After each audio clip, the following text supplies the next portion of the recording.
All right, welcome back, everyone, to another Draft Premier League Season 7 Captains interview. We are joined by the captains of the family, Aye and Rye.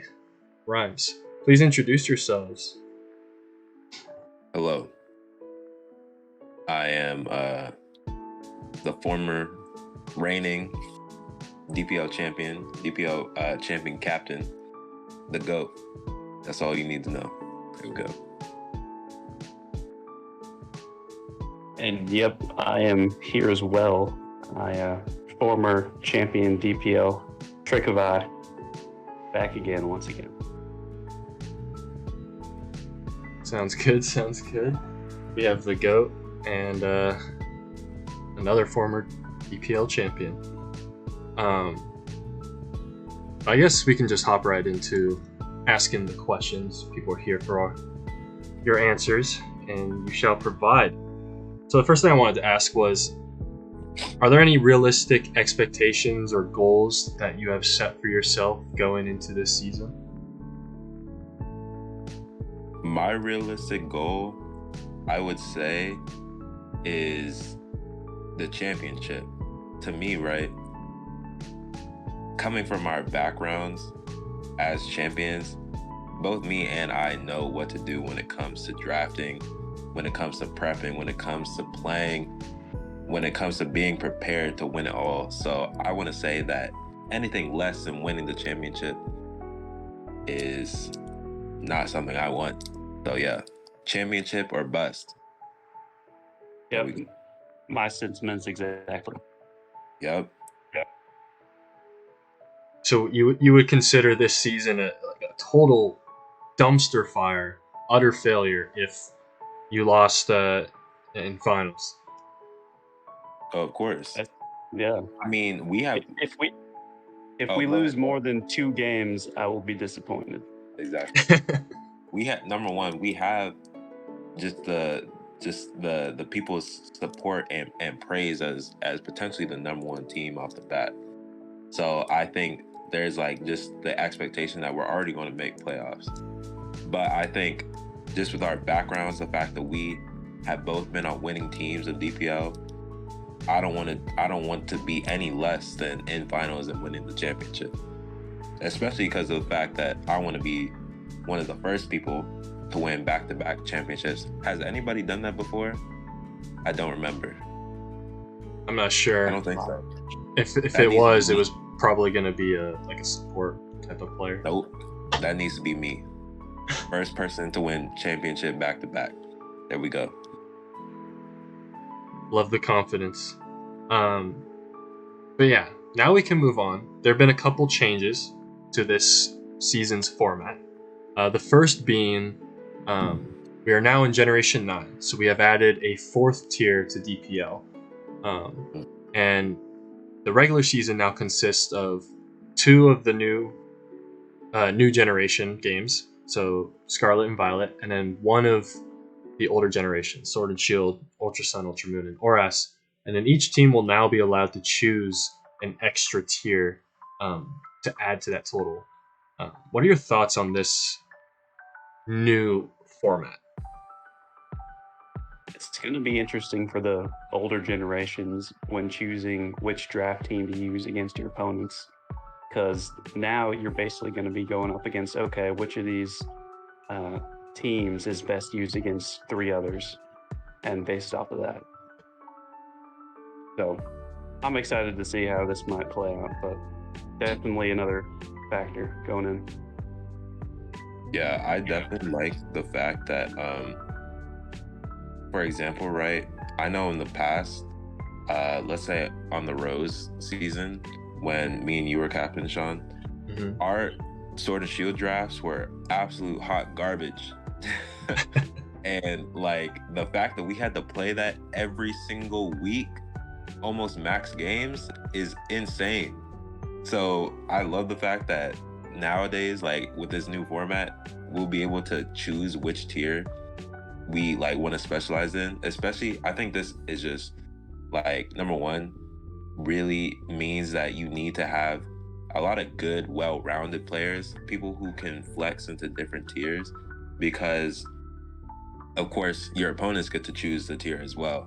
And I think that just making sure that you have not only specialists, but people who can generalize to different tiers and be placed into whatever it gets chosen from your opponents is going to be really big. But yeah, I just like the fact that whatever you're strongest at, you can specialize in and go crazy. That's definitely appreciated. Yeah, and to go back to what I said about choosing one team into 3 drafts, we actually are going to be drafting in total one less draft than last season. There was 10 drafts you had to draft across the 3 tiers, but we're only drafting 9 this season. So three in Scarlet and Violet and 2 in the rest. So yeah, interesting. There's going to be a greater emphasis on being able to draft very well initially, because in some cases you'll have to bring both teams or all the teams every week. Wait, so you're saying, okay, so we have, what is it, 3 sort of, what is it? 3 Scarlet Violet and then 2 of the other ones. We only get 2 teams for all the other tiers? Yeah. Oh my gosh, we're finished. We're finished. Can we amend question 1? Can we amend our answer to question 1? Yeah, that's what, let me change my answer real quick. Because wait a second, I never knew this. Okay, now hearing this just means that the drafting stage is going to be the most important, like it's always been, but even more so now. These teams, we got to make sure we have the best teams available, because if not, things are going to be going downhill easily. What happened to that confidence that you had? No, I'm still confident. I had to take a different look at it. I'm looking at it different. Mm-hmm. But we still winning. No Mega Gyarados this season. Oh yeah, no experimentation. We won't be seeing the return of a Mega Beedrill. We won't see none of it. Standard drafts only. We will get Aye's signature team, and that's it. That's the only experimentation we got. Mega Pidgeot is a tried and true method. Exactly. Yeah, at this point, it's not experimentation. It's just matter of fact. That's not the staple. But anyways. But yeah, the other change that was made was specifically for Scarlet and Violet. So last generation, we weren't able to use the Pokemon Company's introduced mechanic in Dynamax because it was a little too unbalanced or too gimmicky if we tried to integrate it into the draft format. But now we are going to be allowing Generation 9's, I guess, mechanic, which is terrestrialization. And the big thing is that we're going to be allowed 2 free Tera captains, so there's no point restrictions. You can pick any 2 Tera captains, and all of your Pokemon's Tera types will be revealed at Team Preview. So, what are your thoughts on this specific Tera rule set that was decided for the season? I'd say that's pretty balanced relatively. If people can know in Preview what Tera each mon is, I think that's pretty fair in terms of nothing's going to be too surprising for the opponent and the player. See, I have some mixed feelings. I think number one, just hearing L5's explanation of the Tera rules from his video definitely cleared up a lot of things, but I also still have some reservations. Because in my mind, right, I mean, of course, this is going to be the case with any sort of Tera rules where in the prep stage, you're going to have to prep for a lot of different possibilities. And that's difficult in and of itself. And I understand the concept of having 2 Tera captains because number one, you want to give different countermeasures for a team and different, kind of making it more in-depth play when it comes to Tera, of choosing which one you want to do or whatever. But at the same time, I'm just thinking about it from a prepping point. And now I'm out here prepping for 2 different mons that can Tera. And now L5 was making some sense, right? When he was talking about the fact that, with the Tera being revealed at Preview, you you know not to rely on some type of coverage, right? In terms of like trying to check them on. Now you know which ones you got to preserve and which ones you don't. But at the same time, I'm just thinking like if I'm in the prep stage, I've created all these crazy different resources and methods to deal with 2 different Terramons. That still affected my prep going into a match. So to me, it's like it's going to have such a like people's prep is going to be so drastically altered and changed because of having to prep for 2 different Tera captains. I just feel like even though it's going to be possibly easier to deal with in battle, it's still going to have a strain on the prep. So that's my thoughts.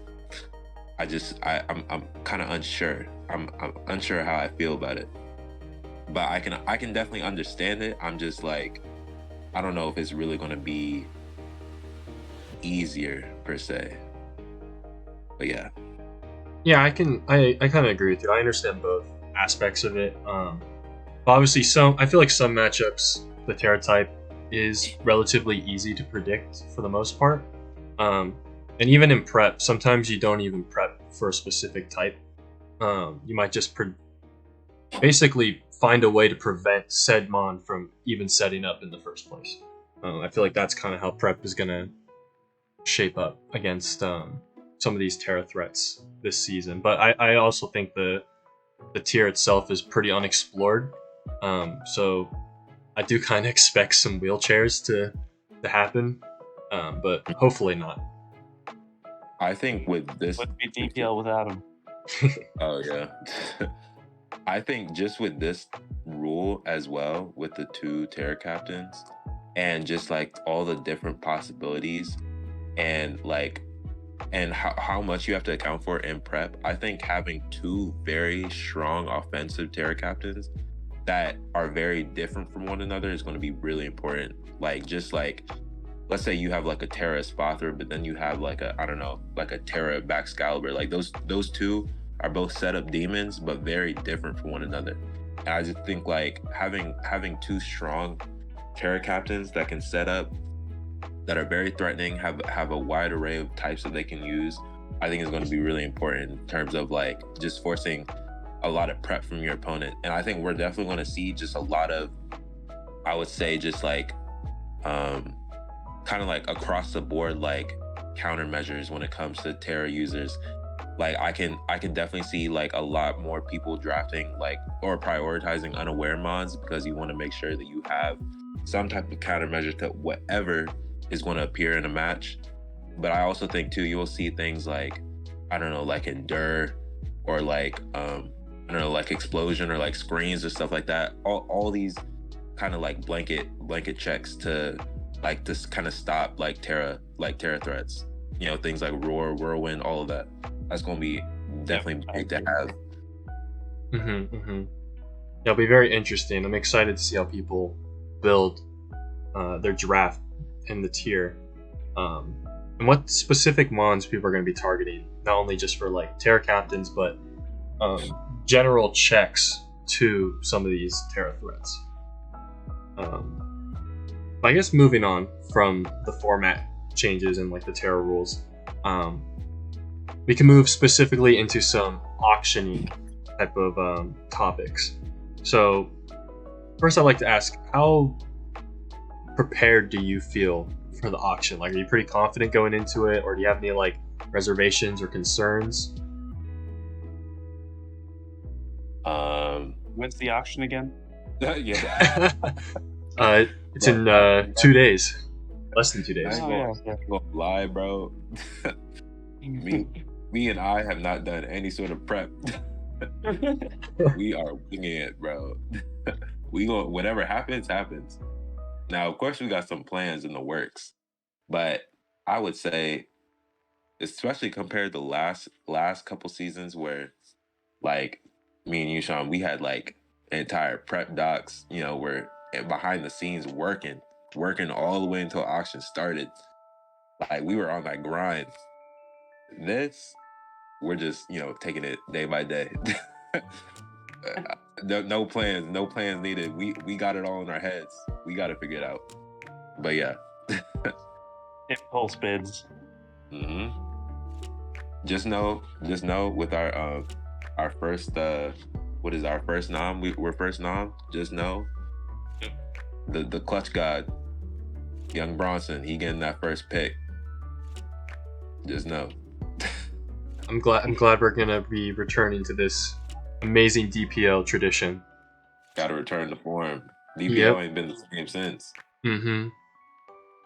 And then I guess with other parts of the auction, are there any returning players from previous seasons that you kind of expect to have kind of a drop or a slight drop in their performance this season? It could be for people that have signed up already, or people that are captaining as well. I think Mount Rushmore is going to do a lot worse this season. I am sorry to inform you, but there is only one Mount Rushmore goon in this entire thing. I know. They're going to be doing worse because they're not playing. Oh, of course. That's where I was leading there. But now when we look at Aki, right? Now Aki is the guy, but I can't say he's going to do any worse because his record was pretty bad last season. So I'm predicting. I think Aki will do better this season than he did last. I think he will definitely be around, slightly above positive, and depending on the team environment he goes to, I could see him doing even better than that for sure.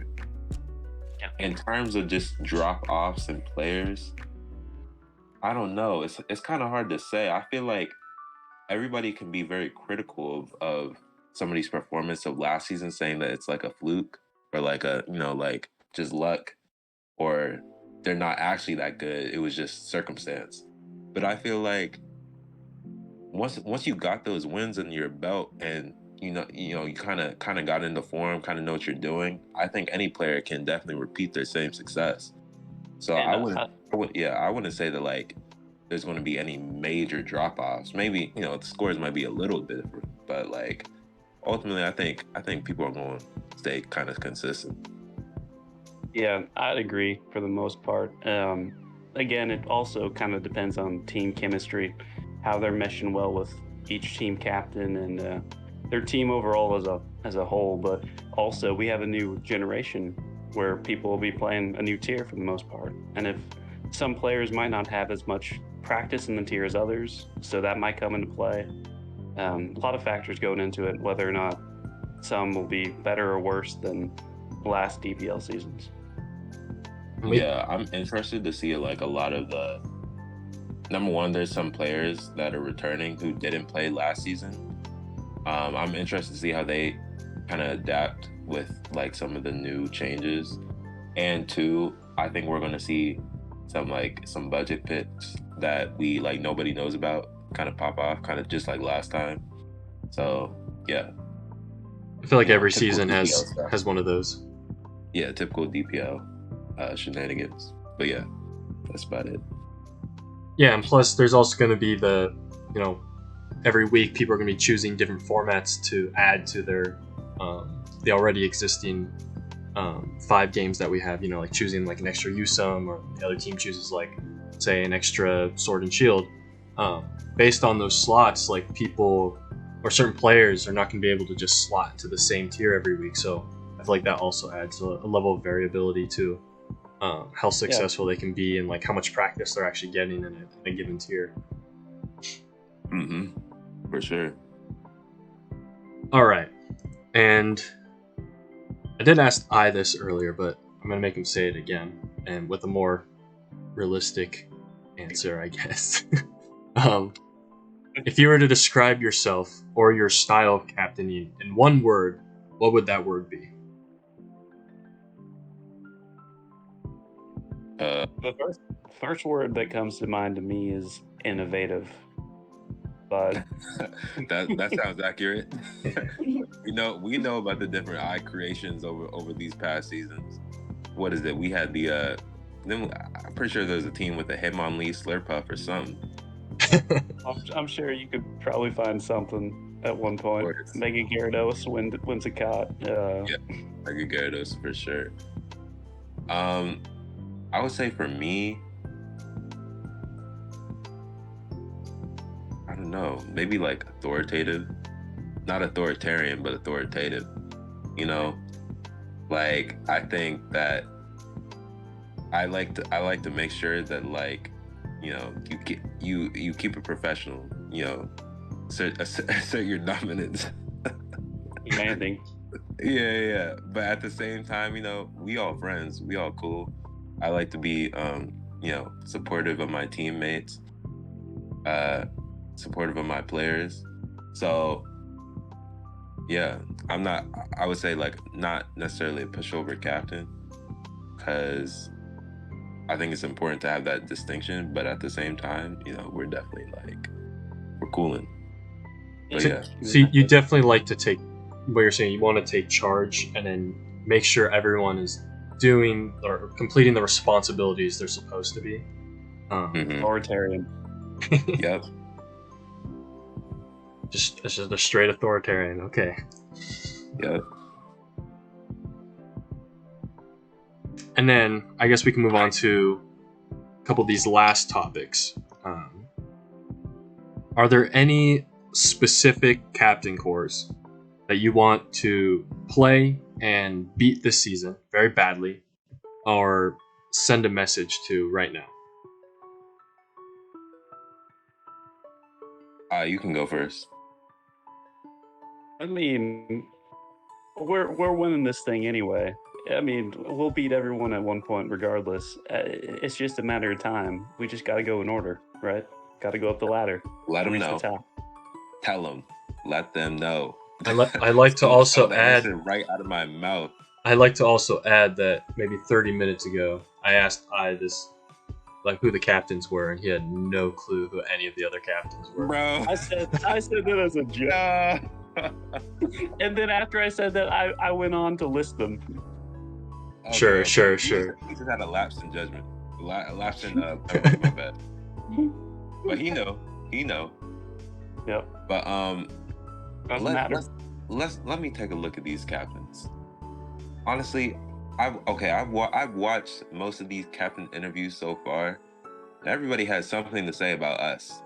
Now, I just find it interesting that everybody wants to be coming after us, but I really don't care about any of these captains. When it comes to beating them and all that, I just don't care. Like I said, we gonna take you all one by one. Y'all all gonna fall. So I'm chilling. There's nobody who I'm like specifically after. It's some main character energy right there. Of course. Now, if I gotta choose somebody, of course, let me take a look. TJ, I'm coming after you, my brother. Me and TJ have number one. That's my boy. But at the same time, this guy TJ always finds some way to ruin whatever I got going on, and I already know this is gonna be repeated this time. So TJ, just know I'm after your team. You are the one to beat. I'm coming after you. That's it. Along with everyone else. Yep. There we go. One curb stomp at a time for the NPCs, I guess. But I guess lastly, I asked this question at the end now. It was originally an improv question, but based solely on the captain course, because obviously we haven't gone through the auction yet, what 4 teams, based off the captain course, do you predict to make the playoffs? What an interesting question. I mean, we're obviously one of them. Of course. Of course. Now, No question. We have to look at who else is joining us.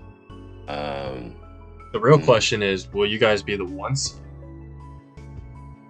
Okay. Number one, I believe thoroughly in the 1 seed curse. I don't care what anyone has to say. I don't care what this new notion that everybody wants to start spewing, that the 1st seed curse doesn't exist. Like, we haven't seen it repeated every single time.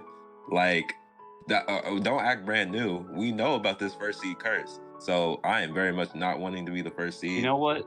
I think we could be the ones to break it, though. No. We're going to let somebody else be the ones to break it. We're going to be chilling right there in 3rd and 4th. That means we got to lose a game, though. That means we got to lose a week. You could start 5-0 and then just throw the last 2 weeks. Sacrifices are necessary. Yeah, sacrifices are necessary, bro. I can't be the first seed. It's real. That's basically what we did last season. You know, we coasted 4-0 and we just threw a couple weeks. And we see the results. We seen the results. But let me dive into who's making playoffs. So, I think for my picks, I'm choosing. I think Infernal Armory is definitely going to make it. I think L5 just has a lot of experience when it comes to captaining or being a part of championship-bound teams. So I think he's most definitely going to make playoffs. Of course, with the support of Aster, who, you know, is previous MVP. We've seen firsthand how he knows how to grind, knows how to really sweat and work for his matches. And I'm sure he's going to apply that to his players too. I think they're definitely going to make playoffs. So, you know, it helps that they have a sick logo. That too, yes. I do like their logo a lot. Probably my second favorite logo if I have to choose. But yeah, as far as the other two, I'm going to say that the Learn to Play Club is going to make it. I think they have, if I believe so, I think they won Clash Kings. I think. Yeah, they did. I think with that momentum and probably I would say there's a lot of Smogon players, good Smogon players as well, who are signing up for this. And we know how Kaz has generally gone after good Smogon players. I think that combination and their own personal successes, I think they're going to make playoffs. And then for the last team, honestly, I'm going to have to say either TJ's team or Tech's team, like Zing and Tech. But honestly, that's the top.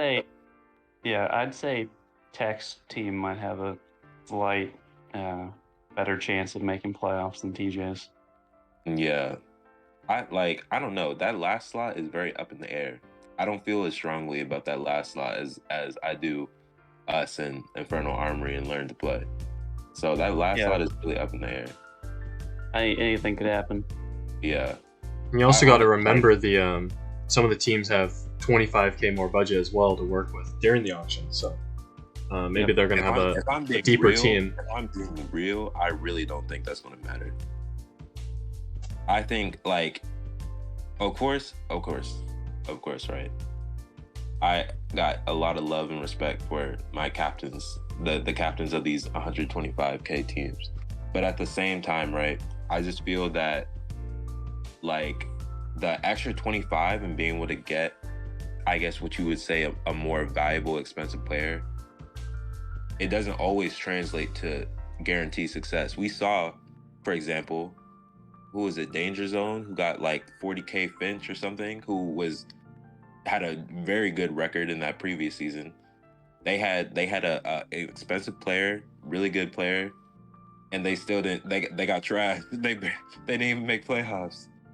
And also, even with our team, with Rose, where we had L5, who was a previous, DPL champion, MVP, we got him pretty expensive with our budget, and like we also did not make playoffs, and L5 did not do a lot for us. So, like, I don't think that the extra budget and being able to get, I guess, somebody more expensive is really going to mean much. But yeah, that's my take. I guess it does necessarily depend on the type of players they're going to want to get, because obviously you don't just like throw money around. It's more so I feel like the extra budget allows them the wiggle room to upbid on certain people. Well, like in prior seasons with everyone being the same, people would be hesitant to upbid because they're like, well, what if I want to get this other player and like I can't get them because we're bidding too high for this player. So a lot of people were hesitant. I feel like it gives them the confidence to basically ensure at least like one player that they really want. Mm-hmm.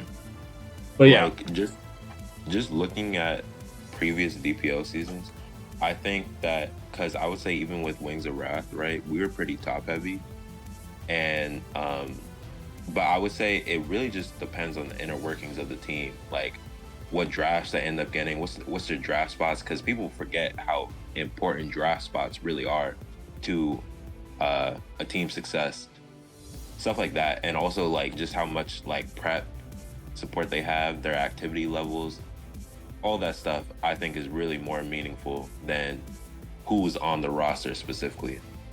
But yeah, any last thoughts? Nope, I agree with you. Yeah. Man of many words. Yes, sir. Well, I guess that's all I have for you guys, but I appreciate you guys coming on, giving your thoughts. I know some of you are very tired, and I appreciate you taking the time to staying up and participating. Mm-hmm. Yeah. Thank you for having us. Best interview incoming. You know. One of the shorter ones, I appreciate. Is it really one of the shorter ones? How long has this been? Like half an hour. Oh, okay. Not the shortest, but yeah, not the shortest one. Very good. Cool. Thank you for having us. Just know we will be winning the season. I look forward to to seeing your attempts for a repeat. Mm-hmm. Attempts. There will be no attempts. There will be do or do not. I've seen the DPL script. Just know. And what I've seen is looking very promising. All right. I hope everyone enjoyed this interview with the captains of the family. Make sure to go down to the description and go to the DPL server, Discord. Applications are live until tomorrow. Well, I guess this video will come out tomorrow. So until 5 p.m. PST on Saturday, February 4th. And the auction will be 24 hours later on Sunday. So make sure to catch it live. It's very fun to watch live with your friends. So make sure you don't miss it. Tell your family. Tell everyone you know to sign up. Now, you all won't get drafted, but just tell them. But yeah. Part of the experience. Part of the DPL experience. Mm-hmm. Yep. But yeah. It all starts somewhere. Thank you guys for watching, and we'll see you in the remaining interviews. Peace.